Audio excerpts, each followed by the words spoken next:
ചിന്താഗതിയുള്ള ഒരു മനുഷ്യനാണ്. കുപ്രസിദ്ധ ഗുണ്ട മരടനീഷ് എന്നാണ് മാധ്യമങ്ങളൊക്കെ അങ്ങേ വിശേഷിപ്പിക്കാറുണ്ട്. യഥാർത്ഥത്തിൽ മരടനീഷിനോട് ആരാണ് യഥാർത്ഥത്തിൽ അങ്ങെന്ന് ചോദിച്ചാൽ പറയും? എല്ലാവരും സാധാരണക്കാരല്ലേ, ഞാനും സാധാരണക്കാരനാണ്. പിന്നെ നമ്മുടെ വിധിയാണ് ഓരോരുത്തരുടെ ഓരോ രീതിയിലേക്ക് ആക്കണം. വിധി എന്ന് പറഞ്ഞാൽ നമ്മുടെ തീരുമാനങ്ങളാണ്. ഇപ്പൊ നമ്മൾ എടുക്കുന്ന ഒരു തീരുമാനം, അതിനെ ബേസ് ചെയ്തല്ലേ നമ്മുടെ ജീവിതം മുമ്പോട്ട് പോകണേ. അപ്പോ ഏതോ സമയത്ത് എന്റെ തീരുമാനങ്ങളാണ് എന്നെ ഇവിടത്തോളം എത്തിച്ചത്.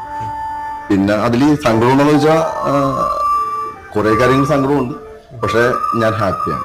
കാരണം ഇപ്പോ എന്തായിക്കോട്ടെ, പെട്ടെന്നൊരു ജോലി വേണ്ട ഒരു ഈ വീഡിയോ ദൈവം എന്നൊരാളുണ്ട്.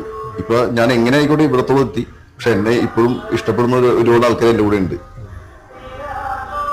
അപ്പൊ എനിക്ക് മനസ്സമാധാനത്തോടെ കിടന്നുറങ്ങാനുള്ള ഒരു സന്തോഷം കിട്ടുന്നുണ്ട്. എന്തായാലും സ്കിപ്പ് ചെയ്യാണ്ട് കണ്ടോ നിങ്ങൾ ഇവിടെ വന്നു. ഞാൻ ഓക്കെയാണ്.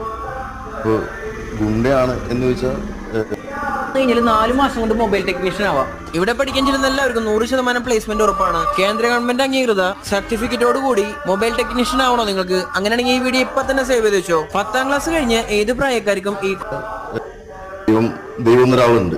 ഇപ്പൊ ഞാൻ എങ്ങനെ ആയിക്കോട്ടെ ഇവിടത്തോളം എത്തി, പക്ഷെ എന്നെ ഇപ്പോഴും ഇഷ്ടപ്പെടുന്ന ഒരുപാട് ആൾക്കാർ എന്റെ കൂടെ ഉണ്ട്. അപ്പോൾ എനിക്ക് മനസ്സമാധാനത്തോടെ കിടന്നുറങ്ങാനുള്ള ഒരു സന്തോഷം കിട്ടുന്നുണ്ട്. അപ്പോൾ ഞാൻ ഓക്കെയാണ്.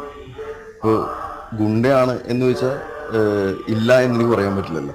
കാരണം എൻ്റെ പേരിൽ ഇത്തരം കേസുകളും കാര്യങ്ങളും. പക്ഷെ അത് ഇപ്പോൾ എന്നെ സംബന്ധിച്ച് എന്നെ സ്നേഹിക്കുന്ന ഒരാൾ, അല്ലെങ്കിൽ ഞാൻ ഇഷ്ടപ്പെടുന്ന ഒരാൾ, അവർക്കൊരു വിഷയം വന്നാൽ അത് എൻ്റെ വിഷയമായിട്ട് ഞാൻ പോയി പ്രതികരിക്കുന്ന ഒരാളാണ്. അതിൽ ഇപ്പോൾ കേസാവുന്ന അല്ലെങ്കിൽ വിഷയങ്ങളാവുന്ന ചിന്തിക്കുന്ന ഒരാളല്ലേ. എനിക്ക് ഒരാളെ ഇഷ്ടപ്പെട്ടാൽ, ഒരാളുടെ സങ്കടം കേട്ട് അത് ജെന്യൂനാന്ന് തോന്നിക്കഴിഞ്ഞാൽ ഞാൻ അത് ഇറങ്ങും. അതിലെല്ലാ കാര്യം ഞാൻ ഇടപെടാറുണ്ട്. അപ്പോൾ അതിൻ്റെ പേരിൽ ഒരു ഗുണ്ടാപ്പട്ടം കിട്ടിക്കഴിഞ്ഞാൽ അത് ആരും ഒന്ന് അങ്ങനെ വിളിച്ചോട്ടെ, എനിക്കതിൽ വിഷയമൊന്നുമില്ല. പക്ഷേ ഈ പട്ടം ചാർത്തി കിട്ടിയാലും ഞാൻ കാരണം ഒരാൾക്കെങ്കിലും ഒരു സന്തോഷം കിട്ടുന്നുണ്ടെങ്കിൽ എനിക്കത് മതി.